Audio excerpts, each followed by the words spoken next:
Recent గా ఒక news చాలా వైరల్ అవుతుంది. ఐఐటి హైదరాబాద్ కాలేజీలో చదువుతున్న ఒక విద్యార్థికి 2.5 కోట్ల ప్యాకేజ్ వచ్చిందని. చాలా మంది దీనిని రూమర్ అనుకుంటున్నారు, కానీ ఇది రియల్ స్టోరీ. ఆ స్టూడెంట్ పేరు ఎడ్వర్డ్ నథన్ వర్గీస్. అతను ఐఐటి హైదరాబాద్ లో ఫైనల్ ఇయర్ చదువుతున్నాడు. ఎడ్వర్డ్ నథన్ వర్గీస్ హైదరాబాద్ లో పుట్టాడు. ఆ తరువాత చదువు కొరకు బెంగళూరుకి వెళ్ళాడు. అతని తల్లిదండ్రులు ఇద్దరు ఇంజనీర్స్. కానీ ఐఐటి హైదరాబాద్ కాలేజీలో చేరడం, 2.5 CR ప్యాకేజ్ తీసుకొచ్చుకోవడం ఇవన్నీ ఆటోమేటిక్ గా జరగలేదు. దీని వెనక చాలా సంవత్సరాల కష్టం ఉంది. ఎడ్వర్డ్ నథన్ వర్గీస్ జాయిన్ అయిన మొదటి సంవత్సరం నుంచి ఒక క్లియర్ డెసిషన్ తీసుకున్నాడు. మార్కుల కంటే స్కిల్స్ ఇంపార్టెంట్ అని. Daily coding practice, competitive programming, algorithms, problem solving ఇవన్నీ సీరియస్ గా ప్రాక్టీస్ చేసేవాడు.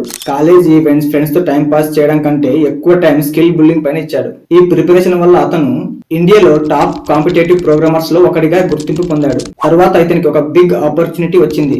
Netherland based global trading company Optiver లో ఇంటర్న్షిప్ ఛాన్స్. ఈ ఇంటర్న్షిప్ ఈజీ కాదు. First 2 weeks training, next 6 weeks real time project work. ఈయన performance, accuracy, speed అన్ని check చేశారు. Edward Nathan Varghese అక్కడ తన బెస్ట్ ఇచ్చాడు. దీనికి రిజల్ట్ గా ఇంటర్న్షిప్ కంప్లీట్ అయిన తర్వాత డైరెక్ట్ గా ప్రీ ప్లేస్మెంట్ ఆఫర్ ఇచ్చింది. ఆ ఆఫర్ యొక్క అమౌంట్ చూసి అందరూ షాక్ అయ్యారు. 2.5 crores per year. ఇది ఐఐటి హైదరాబాద్ హిస్టరీలోనే హైయెస్ట్ ప్యాకేజ్. ఇక్కడ ఇంకొక ఇంపార్టెంట్ పాయింట్ ఏంటంటే, ఇప్పటిదాకా ఇతని ఎంటైర్ ప్లేస్మెంట్ కెరియర్ లో ఇచ్చిన ఇంటర్వ్యూస్ ఏంటంటే అది ఆప్టివర్. ఆ ఒక్క ఇంటర్వ్యూ వెనకున్న ప్రిపరేషన్ మాత్రం కొన్ని సంవత్సరాల పాటిది.